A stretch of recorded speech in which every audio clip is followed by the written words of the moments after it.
Bismillah. Elhamdülillah. Salatu vesselamu ala Resulillah. Kıyamet dersleri bugün bizning cehennem. Uzgan derste biraz cennette bulduk.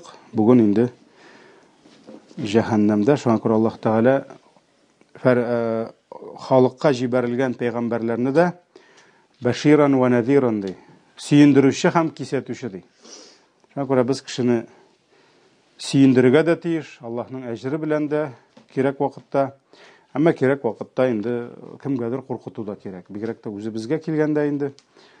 Elbette biz uramdan kirgen birinci kişini indi şunduk cehennem bile korkuta almıyoruz. Çünkü kişi kelip kirgeçte sen utta, sen yanasın desen elbette o kişinin көңілі düşe. Hem ol indi dinge yakınaya tügül kerisinçe yara gayırga mümkün. Bir gerek de bizning halk ol bitindelikten korkutulgan, ürkütülgen, onu bitinde uzgan. Bir gerek de ülken buğunlu bitinde nişikkine zamanında korkutmaganlar şola bit.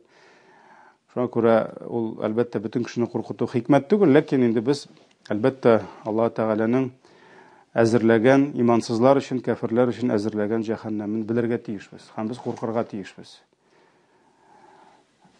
Uzgan cehennem turunda bulgan derste biz indi cehennemnin yağuluğunda toktağan edik dip isimde kaldı indi.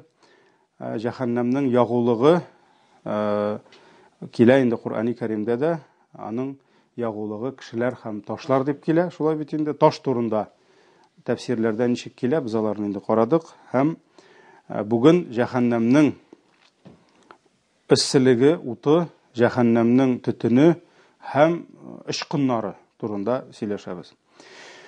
Vakıga suresinde Allah Teala ite ve ashabu şimali ma ashabu şimaldi sul yaktan buluşulardı. Alardı kimler alar bulurlardı? Sul yak ahilleri kimler alar bulurlardı? Biz indi ayttık, bar ashabul yamin, bar yak taraflar, bular indi hayırlı, izgi beddeler. Elbette en yakşılar indi sabiqun dip kile, aldan baruşular. Anlarısın indi hayırlı kişiler ashabul yamin dip kile. Indi gınaqta bulgan, yaman yolda buluşular, alar ashabu şimal dip kile, sul yak ahilleri dip kile. Hem alar bulurlardı fi semumin ve hamimdi. Alar bulurlardı ıssı jil astında hem hamim qaynap turgan sudadı. Issı jil hem qaynap turgan sudadı. Ve zillin min yahmum hem qora tütünün kulegesinde bulurlardı. Qora tütünün kulegesinde bulurlardı. Mınamda indi Allah Teala üç aybirini ayta. Birincisi jil, ikincisi qaynagan su, qaynap turgan su, üçüncüsü kulege dip ayta. Qora tütünün kulegesi de la baridi ve la kerim hem oldu alarga salqınlık da birmesdi, salqınlık rahatı da bulmasdı.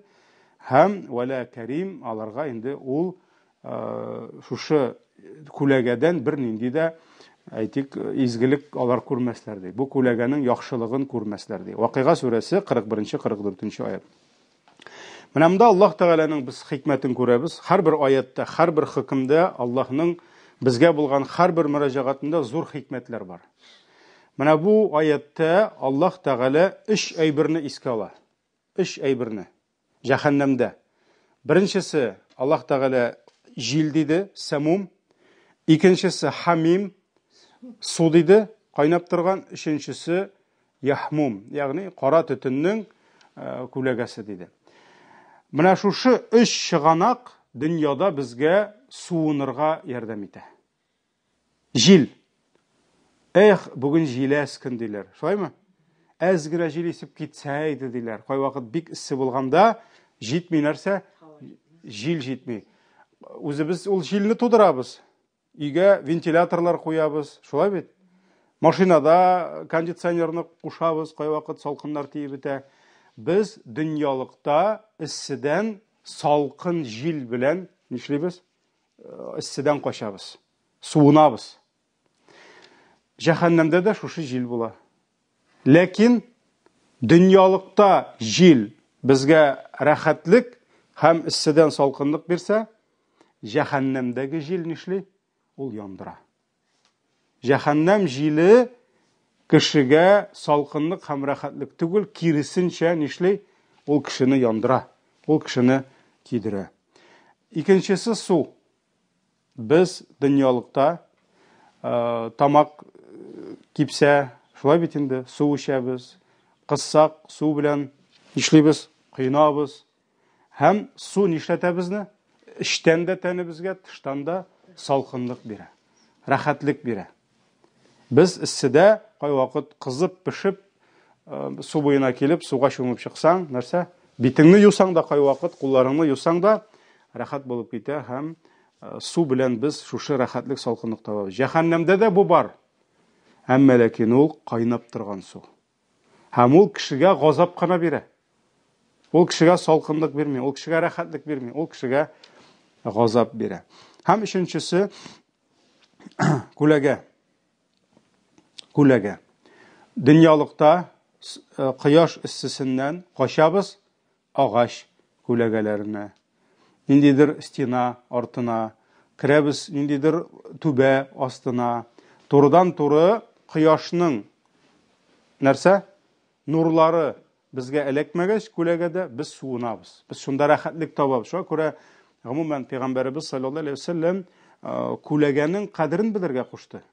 Kur'an-ı Kerim'de kulege turunda ayetler kile. Allah Teala yoktan var etti, şu kulegeni suzdu deyip kile. O bit Allah'ın hikmeti bitindi. Kulege diye ney var. Şuna bit. Ağaçların kulegeleri var. Şuna göre İslam'da şu ağaç kulegeleri, kişiler yol itip rahatlık alatırgan urunlarını pişiratu. Anda kişinin olu yoki kişi yumuşların ütev. Peygamber sallallahu aleyhi ve sellem saklanığız iki türlü lağnet kılışıdan dedi. Lağnet kılışı yani qargavışıdan iki türlü. Kim degəş? Birisi de yolga yumuş ütevşini qargıydı. Mesela kimde yolunda bara, anda yumuş ütep kıyganlar. Allah saklasın, eğer de şunda aşuğa birilip, Allah-u Teala şulay etsin deb aytayken kabul bula. Peygamber sallallahu aleyhi ve sellem saklanığızdı. Şu an kura yolda yumuş ütü kurmağızdı yol üstüne. Hem ikincisi kulegelerge dedi.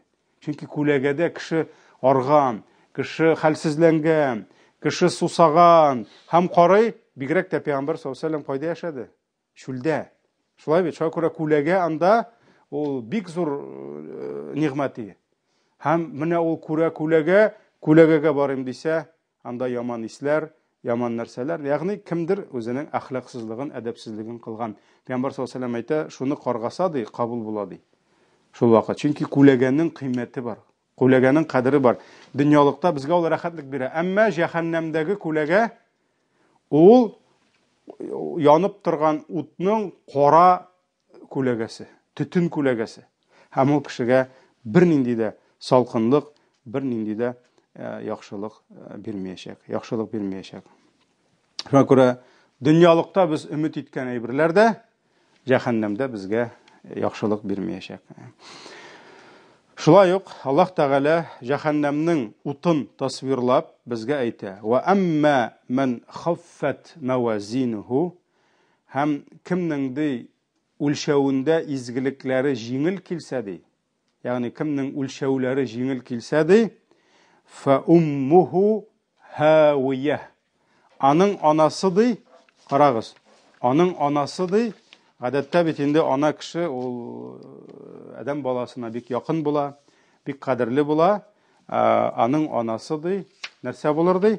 Haviyehdi. Haviyeh. Yani şu cehennemnin şıkırıdır. Ve ma adraka ma hiye. Hem şu cehennem şıkırının sizine nerse ikanin nerse bildirdi. Narun hamiye. Bu da yanıp durgan isi uttu. Yanıp turgan isi uttu. Şuna göre Allah Teala mene bu ayette de bizge tasvirli nerseni cehennemnin utun. Kulegege kilgende biz bitinde ayttık, üç türlü şıganak dedik dünyada. Kulegege kilgende Allah Teala Kur'an-ı Kerim'de kulegeni Murselet suresinde iskala.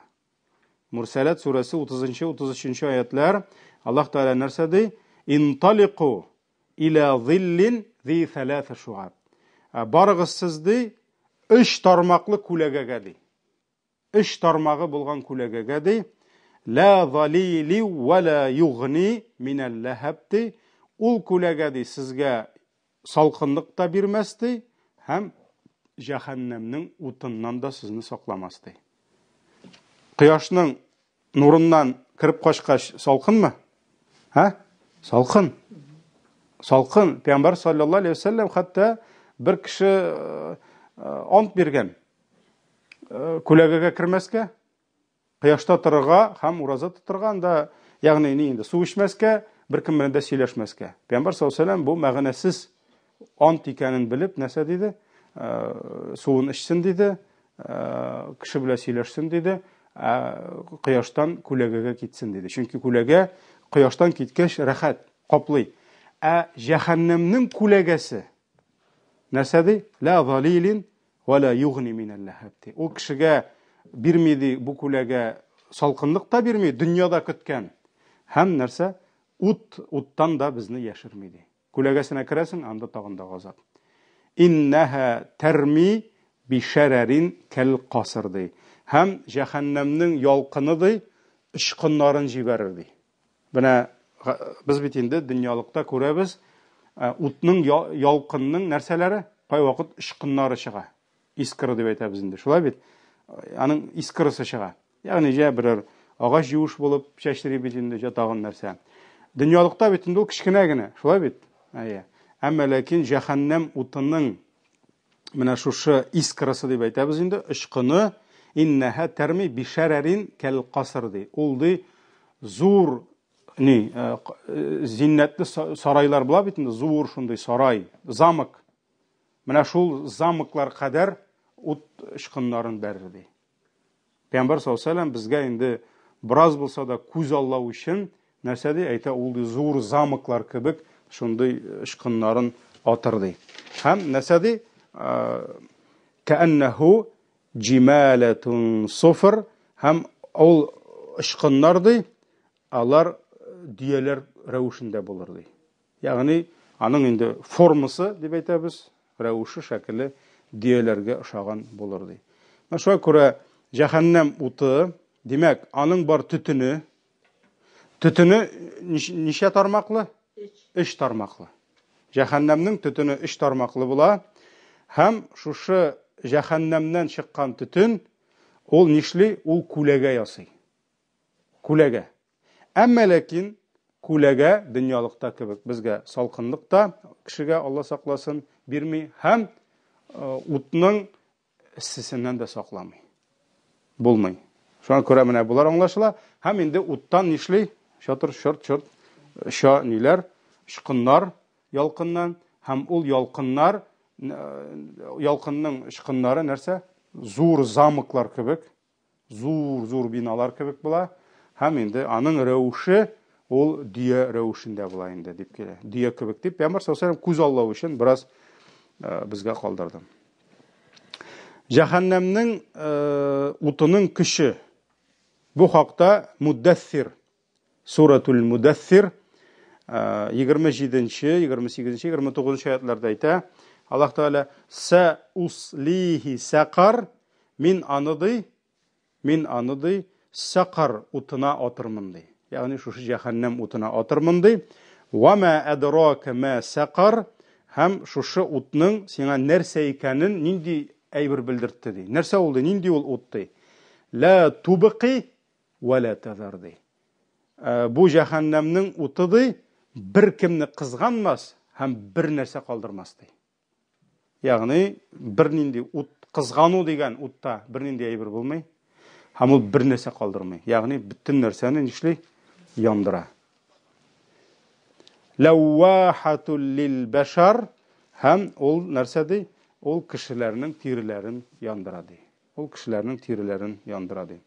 Шулай торып, җәһәннәм уты бөтен булган нәрсәне һич тә кызганмыйча һәм үзеннән соң бер нәрсәдә бер кемне дә калдырмыйча яндыра, һәм ул кешенең тиреләрен яндырып сөякләргә кадәр үтә, һәм кешенең хәтта Аллаһ Тәгалә нәрсә ди?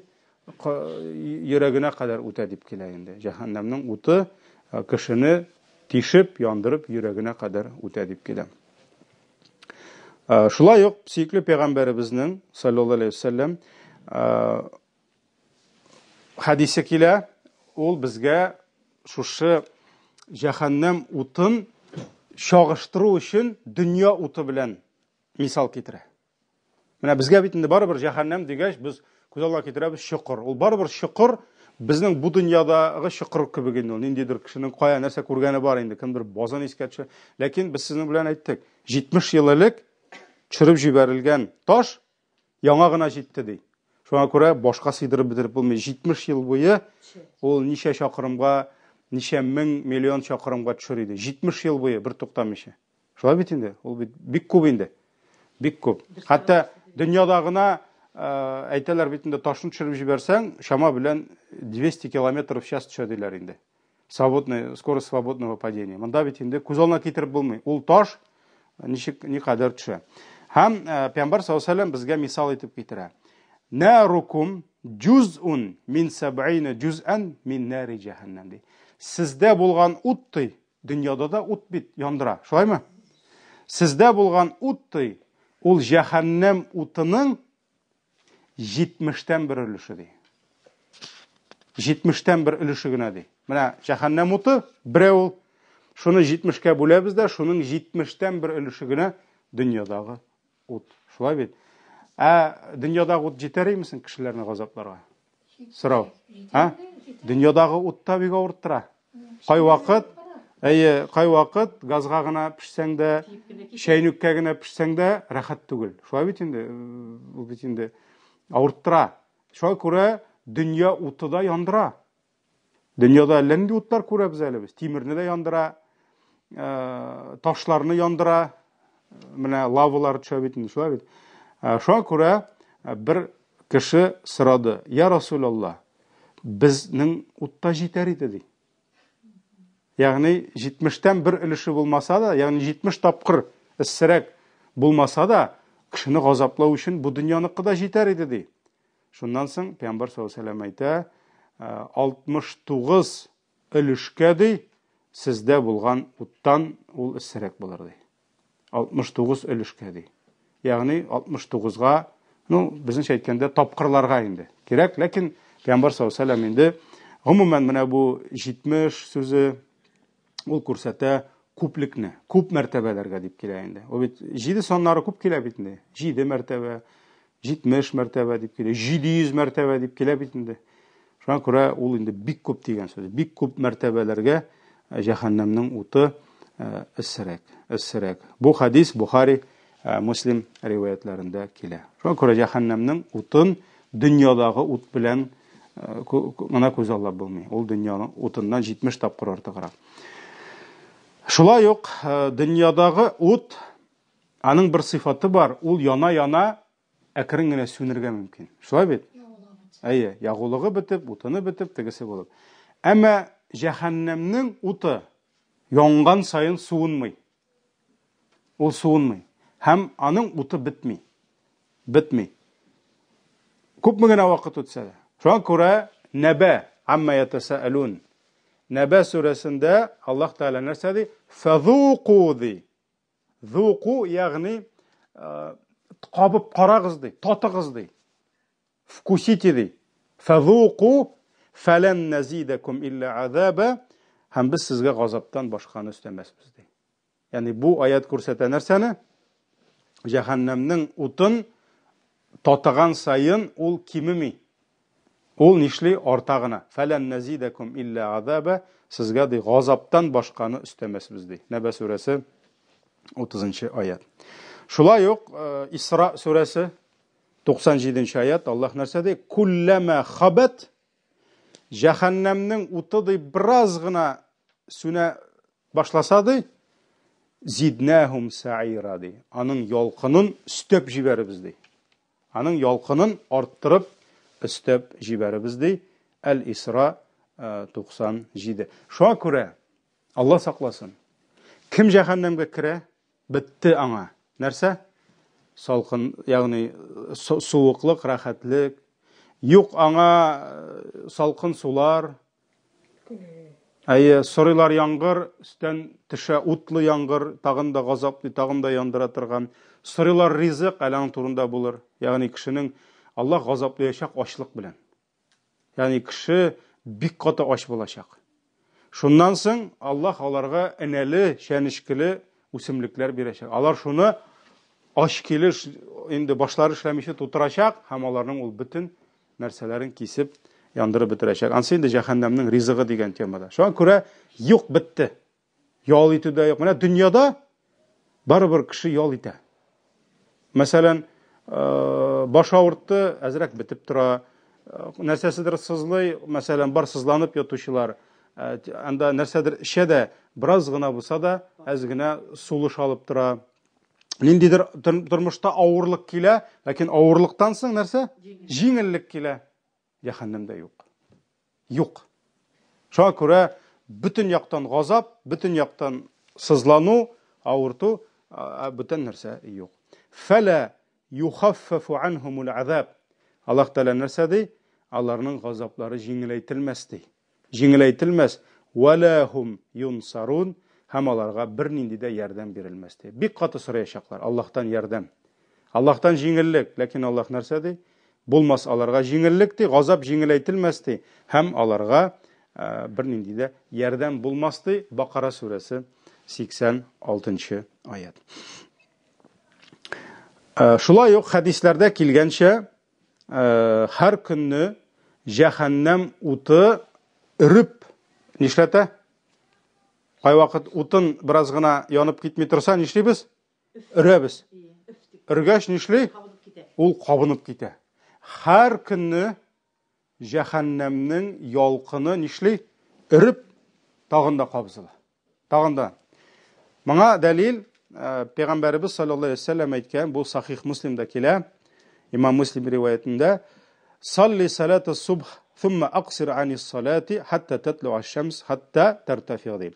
Иртәнге намазны укыгач ди, намаз укымыйча торды. Чөнки иртәнге намаздан соң намаз укылмый, нишли? Кояш чыга. Шулай бит инде.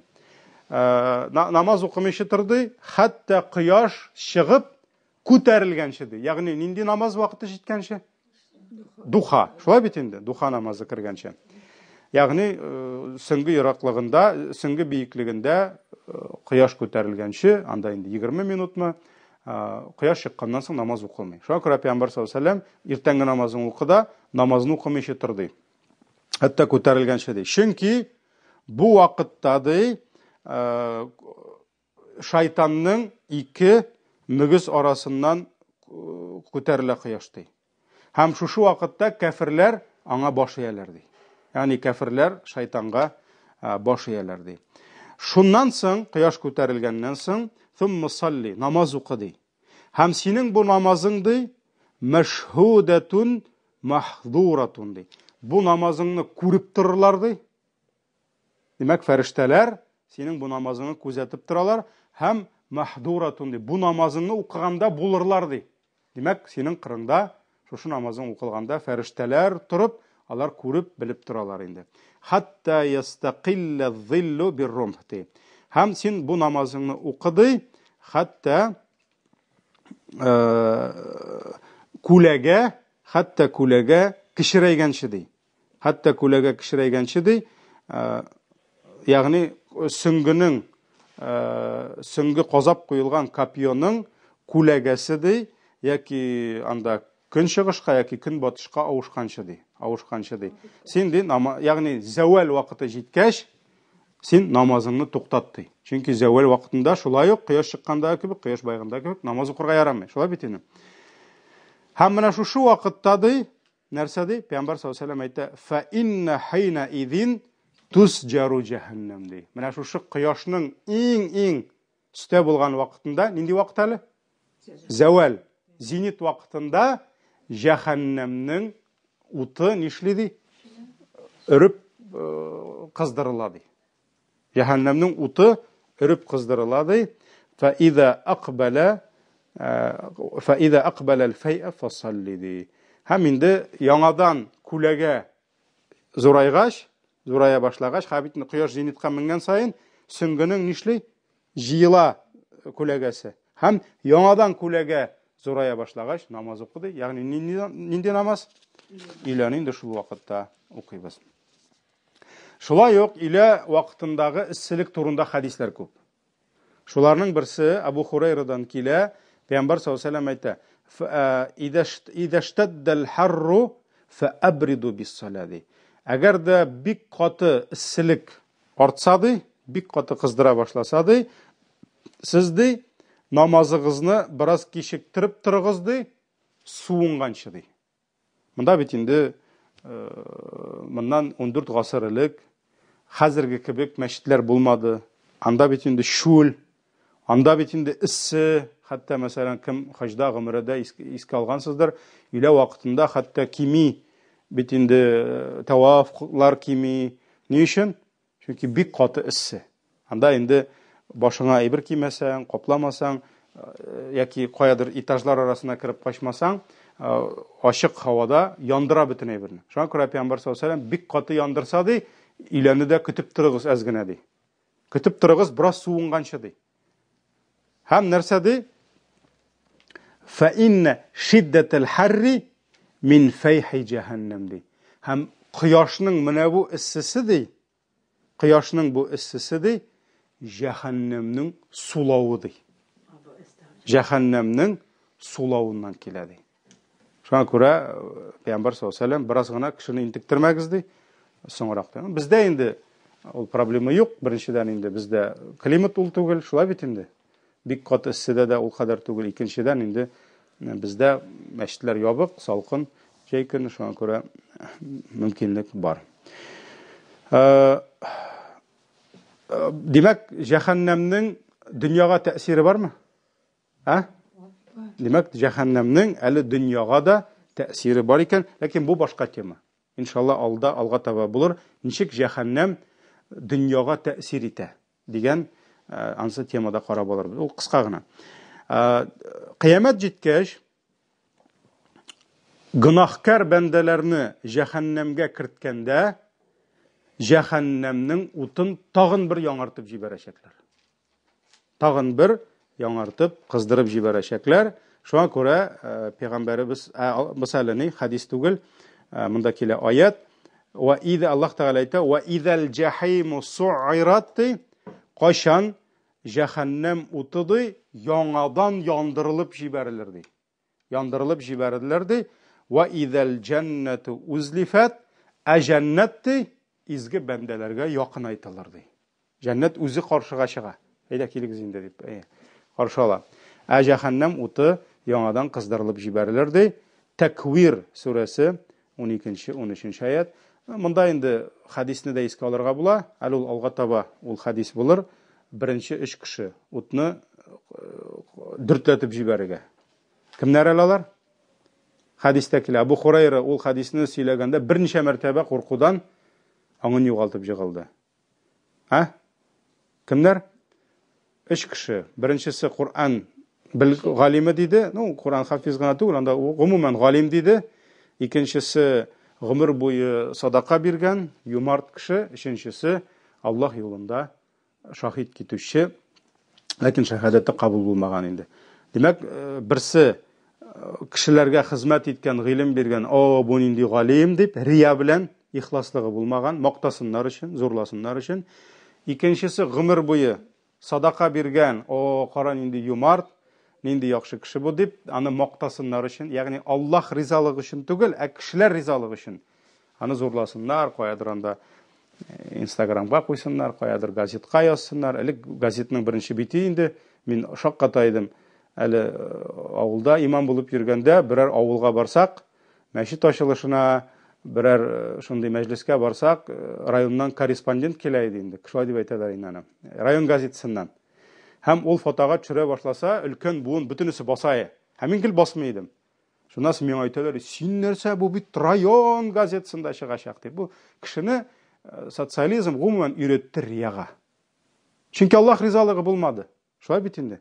Хәзер инде ул социализм харат дихает. Чөнки хәзерге рия ул инде хәзерге яңа ниләр, алымнар, булсын ул интернет, Инстаграм, башкасы, эшләмәгән эшеңне дә эшләде дип кенә күрсәтә. Шуңа күрә кеше хәзер кайсы кеше дәрәҗәдә эшләгән кеше түгел, эшләмичә дә эшен күрсәтә белгән кеше генә. Шуңа күрә нишлисең хәзер башка нәрсәләр. Шуңа күрә булар өчесе дә шуның белән эләктеләр. Аллаһ ризалыгын эзлисе урынга булар кешеләрнең ризалыгын өстен куйдылар һәм шулар белән җәһәннәм утын кабызып җибәрәчәкләр инде. Алла сакласын.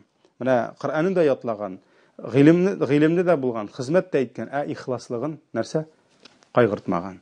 Тегесе дә биргән, төзегән, салган, ихласлыгы булмаган. Алла сакласын. Алга таба. Җәһәннәм Коръәни Кәримдә без күрәбез, ул мәхлук, юктан бар ителгән һәм җәһәннәм Алла Тәгалә аңа мөмкинлек биргән күрергә. Җәһәннәм күрә. Менә җан иясе кебек без күрәбез бит инде. Хайваннар да күрә, кошлар да күрә, шулай бит. Җәһәннәм күрә. Җәһәннәм сөйләшә. Җәһәннәм кычкыра. Ул бит инде килдегезме, балакайларым дип әйтмәячәк инде. Аны күз алдына китереп булмый, ничек итеп ул каршы алачак. Һәм җәһәннәм әле зарлана да. Хәтта без беләбез хәдис, җәннәт белән җәһәннәм бәхәсләштеләр. Шулай бит? Әйе. Кайсысы яхшырак? Шуңа күрә бу күрсәтә җәһәннәмнең күрә торган күзе, колагы бар һәм ул сөйләшә. Һәм җәһәннәмгә кешеләр килгәндә җәһәннәм аларны каршы алачак. Һәм Әл-Фуркан сүрәсе 12-нче аят. Аллаһ Тәгалә әйтә: "Иза раәтһум мин маканин баид". Аларды, ягъни ул аларны ди ерактан күргәч ди, кемнәрне? Кешеләр баралар җәһәннәмгә. Байда куркып беткәннәр. Ул бит инде курыкмау кашанга хәтлек дәвам итә. Кафирның курыкмауы кашанга кадәр дәвам итә? Үлем фәрештәсе. Аннан башлана. Үлем фәрештәсе килә нинди кыяфәт белән, ничек иттереп авырттырып аның җанын ала. Всё, бетте. Кикрек шиңә, кыйрык төшә, тәкәбберлек бетә, кирлек бетә, күфрлек бетә, ләкин соң файдасы юк. Шулай бит, күфрлек тә үлә. Менә шунда бетә бөтен кирлек. Всё, бетте. Бу нәрсә? Үлем фәрештәсе килде. Җанын алды. Кабердә газап. Нинди газап? Аллаһ сакласын. Кыямәттә хурлык, кыямәттә газап, Сират күперендә газап. Хәзер менә җәһәннәмгә бара. Бүтән әйберне үткән, булды, куркып беткән, бара җәһәннәмгә. Һәм Аллаһ Тәгалә нәрсә ди? Җәһәннәм ди. Аңа баручыларны ерактан күргәч, нәрсә ди? Сәми'у лаһа тагайюзан ва зафира ди. Ул кешеләр ди җәһәннәмнең ачуына түзә алмыйча ислауын ишетерләр ди. Ул ерактан ачуын итә алмыйча, тыя алмыйча ислап җибәрә. Җәһәннәм ул нәрсә? Кай вакыт иде хатынның ире исласа да җитә. Ир ул 60-70 кило, 80-90-100 кило. Җәһәннәм ни кадәр? 70 ел. 70 ел төште таш. Аның көче, аның тавышы, аның куркынычлыгын күз алдына китереп булмый. Һәм ул ачуын тыя алмыйча тегеләр килә бит. Нәрсә? Ачуын тыя алмыйча ислап җибәрә. Һәм нәрсә ди? Ва зафира ди. Ул сулый башлый, пышлый башлый ул ерактан. Һәм монда куркудан кешеләрдә нәрсә башлана? Уже җәһәннәм инде монда. Алар моны күз алдына китереп булмый. Шуңа күрә бетте, анда уже бернинди өмет юк. Шуңа күрә ул алдан ук аларны нишли? Ислап һәм пышлап, менә шулай сулап, ул инде аларны куркыта. Хәтта дөньяда да кай вакыт заводтан ниндидер пышлый торба тишелә, ләни тавышлар чыга. Кырна килерлек түгел. Кай вакыт астагы торба тишелә, шуннан су бәрә, шундый тавышлар килә. Кай вакыт теге водоканалның ишергән торбаларыннан гына әллә нәрсәләр килә. Кай вакыт, монда моны күз алдына китереп булмый. Нинди тавыш булачак? Кай вакыт таныкының анда нәрсәнең торбасыннан чыккан ни генә нәрсәле ялкынның тавышы, менә бу хлопоклар ничә 20-30 километрда ничек итеп ишетелеп тора. Бу бит танык торбас түгел.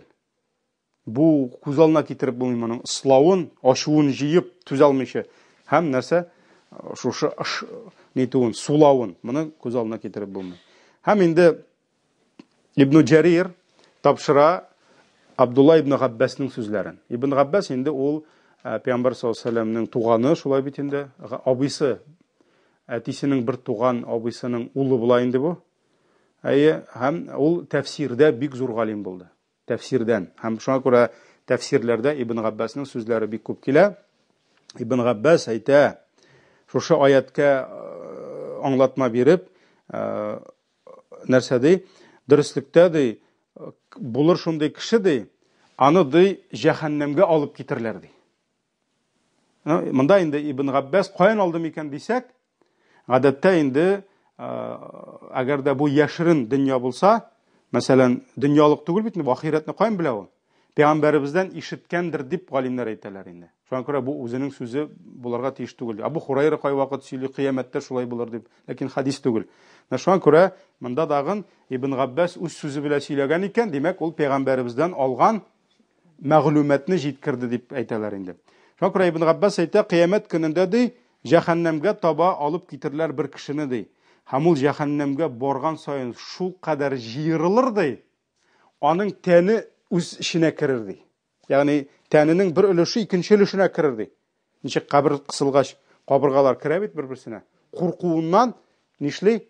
Ул җыерылып ди, тәне бер-берсенә керер ди. Шуннан соң Аллаһ аның шул кадәр куркуын күреп, нәрсә булды сиңа дип әйтер ди. Нәрсә булды сиңа дип әйтер ди. Шуннан соң җәһәннәм әйтер ди. Аллаһ Тәгалә сорагач, нәрсә булды сиңа дип бу кешегә җәһәннәм әйтер ди, ул ди, миннән котылырга эзли ди. Миннән котылырга эзли ди. Шуннан соң нәрсә? Аллаһ Тәгалә әйтә, җибәрегез бәндәмне ди. Җибәрегез, ягъни җәһәннәмгә бармагыз ди, апкырмагыз ди. Җибәрегез ди бәндәмне ди. Шуннан соң алып барырлар җәһәннәмгә икенче бер кешене ди. Һәм җәһәннәмгә барганда ул әйтер ди, я Раббым ди. Я Раббым, син минем белән шулай эшләрсең дип мин бит уйламадым дип әйтер ди. Я Раббым, син минем белән шулай эшләрсең дип уйламадым мин ди. Шуннан соң Аллаһ Тәгалә аннан сорар ди, син нәрсә уйладың соң ди? Нәрсә уйладың? Шуннан соң ул әйтер ди, синең рәхмәтең шул кадәр киң, миңа да җитәр әле дип уйладым ди. Миңа җитәр ул дип уйладым ди. Шуннан соң Аллаһ Тәгалә әйтер ди, бәндәмне җибәрегез дип әйтер ди. Ягъни рәхмәтен салыр инде ди. Һәм булыр шундый кеше ди, аны җәһәннәмгә алып китерләр ди. Һәм ул җәһәннәмгә барганда ди, җәһәннәм ачлыктан хайван ни дип килә инде ул? Татарчасы онтым, мул, ничек була? Мулица. Менә шушы ни белән? Ишәк белән ат кушылган инде. Менә шушы хайван ул ямсыз итеп кычкыра инде. Ишәк матур кычкырмый бит инде. Менә шул нине күргәч, арпа күргәч ничек кычкырган кебек, ул менә шулай җәһәннәм кычкырып җибәрер ди. Кычкырып җибәрер ди һәм соңыннан ди сулап куер ди. Сулап куер ди, хәтта бүтән якын тирәләр куркып калырлар ди. Якын тирәләр куркып калырлар ди. Бу моны инде Ибн Кәсир китерә. Сахих дип әйтә инде бу сүзләрне. Сахих нидән силсиләсе. Менә шулай итеп инде бу җәһәннәмнең нәрсә күрсәтә? Сулавы, ул бит инде ярактан димәк күргәч сулый. Шулай бит инде күрә. Шулай ук Абу Хурайрадан килә, Пәйгамбәр саллаллаһу алейһи ва сәллям әйтте, кыямәт көнендә ди җәһәннәмнең ди муены чыгар ди. Һәм шул муенда ике күз булыр ди. Моны инде ниндидер бер матур кешенең муены, башы, күзләре белән чагыштырып булмый. Бу куркыныч җәһәннәм бу чөнки.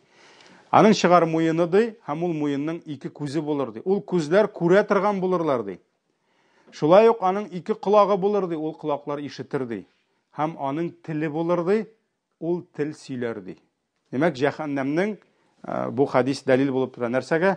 Аның бар муены, аның бар күзе ничәү? Ике күзе бар, ике колагы бар һәм теле бар. Күзләр күрә, колаклар ишетә, теле сөйли. Шуннан соң җәһәннәм әйтер ди. Кыямәт көнендә аның муены чыгачак, күзләре, колаклары, теле һәм җәһәннәм әйтер ди. Миңа 3 кешене газапларга кушылды дип әйтер ди. Миңа 3 кешене газапларга кушылды дип әйтелер ди. Шуннан соң беренчесе һәрбер залим дип әйтер ди. Залим ул инде нәрсә? Гаделсезлек кылучы. Шулай бит? Мәсәлән, кешеләрнең хакларына залим гына түгел, хәтта җәберләүче дип килә. Җәббар. Ягъни кешеләрне җәберләүче, кешеләрне интектерүче, кешеләрне газаплаучы. Монда инде дөньялыкта андый җәберләүчеләр күп булды. Шулай бит инде, әллә инде тиран инде була, тиран. Әллә инде тираннар булды. Ил башлыклары булды, тираннар. Анда меңләгән, миллионлаган халыкны кырдылар. Бүген дә алар бар. Шулай бит. Бүген дә без күрәбез, халыкка каршы, милләтләргә каршы геноцид бара, целый милләтләрне кыралар. Тиран. Кешелек тарихындалар бик күп булды. Шуңа күрә иң беренчесе шуны әйтте. Икенчесе ва бикулли ман да'a мa'аллаһи илаһан ахар ди. Икенчесе ди, Аллаһ белән бергә башка затларга дуга белән ялваручы ди. Ягъни Аллаһы Тәгаләдән сорыйсы урынга дуга белән ялвара кемгә нәрсәгә? Кояшка, айга, агачка, ниндидер шәхескә, ягъни Аллаһы Тәгалә миннән сорагыз ди. Ул нишли? Ул башка, ягъни ширк кылучы. Аллаһ Тәгаләгә башкаларны тиңләүче. Һәм әгәр дә ул миңа ул кояш бирә, бәхет бирә, ниндидер агачка барып сорый, бу агач миңа бәхет бирә, Аллаһтан башка файда яки зыян китерә дип әйтә икән, бу күфрлек. Шулай бит инде. Һәм Аллаһ Тәгаләнең илчесе әйтә, өченчесе җәһәннәм әйтер ди, ва бил мусаввирин ди. Һәм сурәт ясаучылар ди. Ягъни җан ияләре, җан ияләрен сурәтләүчеләр. Монда инде сүз бара, анда әгәр дә җан иясен ясаса кергә мөмкин. Чөнки ни өчен Аллаһ Тәгалә кыямәт көндә нәрсә дип әйтә хәдистә? Мин сурәтне ясадым һәм мин аңа җан бирдем ди. Шуңа күрә нәрсә? Кыямәт көндә әйтәчәк. Ясадыгызмы? Җан бирегез ди. Ягъни сурәт ясау ул Аллаһка гына бирелгән. Ничек була инде русча прерогатива дип килә? Ягъни бу Аллаһның гына хакы. Сурәт ясау, бу Аллаһка гына бирелгән, сурәт ясау. Шуңа күрә Аллаһ сурәт ясады да, нишләде? Җан ирде. Кемнәр мәсәлән ясыйлар ниндидер сурәтләр, булсын моланда ниндидер һәйкәл монда, ниндидер ниләр мәсәлән иләһләрне ясадылар бит инде, күзен, колагын, борын, шулай бит инде. Кыямәт көнендә алар артларынан куып йөрәчәкләр. Син мине ясадың, әйдә миңа җан ир дип. Шулай итеп җәһәннәмгә алып киреп китәчәкләр инде. Фотосурәтләргә килгәндә, безнең инде дәресебезнең темасы ул түгел, без киреп китсәк шумабыз. Анда галимнәр төрле фикердә. Галимнәр күп төрле фикердә, чөнки фотографиялар алар төрле. Мәсәлән, бар цифровой фотографиялар.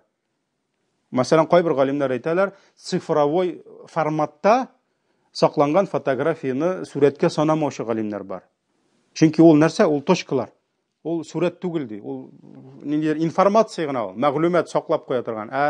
Шуңа күрә сурәткә кертмәүчеләр бар. Ләкин һәр хәлдә инде мөселманның өендә сурәтләр торырга тиеш түгел. Сурәтләр торырга тиеш түгел, без алардан сакланырга тиеш. Хәтта кемнеңдер бар икән анда альбомында, ниендә генә торсын, аны инде без куярга тиеш түгел. Булай цифровой форматка килгәндә видеоны тыймыйлар. Күп галимнәр әйтә, видео кермиди сурәткә ди. Кайберләр инде менә шушы ни турында да күп язалар аны, современный галимнәр. Чөнки аның өчен бит цифровой форматны хәзерге галимнәр анализларга тиеш инде. Аллаһу а'лам, инде нигә керми дип әйтәләр инде сурәткә дип. Шулай ук безнең бер генә төш калды. Абдулла ибн Гумарның, Гумар ибн Хаттабның улы. Шуны гына әйтәм дә, дәрес тамам. Сахих риваятларда килә, Абдулла ибн Гумар, Гумар ибн Хаттабның улы сөйли. bir вакыт миңа төш кирде ди. Әлбәттә төш дәлил түгел, ләкин бу төш пәйгамбәр белән бәйле. Пәйгамбәрбез моңа хөкем чыгарды. Шуңа күрә шуңа гына без моңа әйтәбез. Абулай һәрбер төш миндә төш күргән идем, менә җәһәннәмдә шундай әйберләр икән дип мин чыгып сөйләп йөри аламмы? Юк. Дәлил буларак юк. Шулай бит. Абдулла ибн Гумар әйтә, bir вакыт миңа төш кирде ди. Төшемдә ике фәрештә килде ди. Һәр берсе кулында тимер ни алган иде ди. Теге күсәк инде алган иде. Тимер күсәге иде.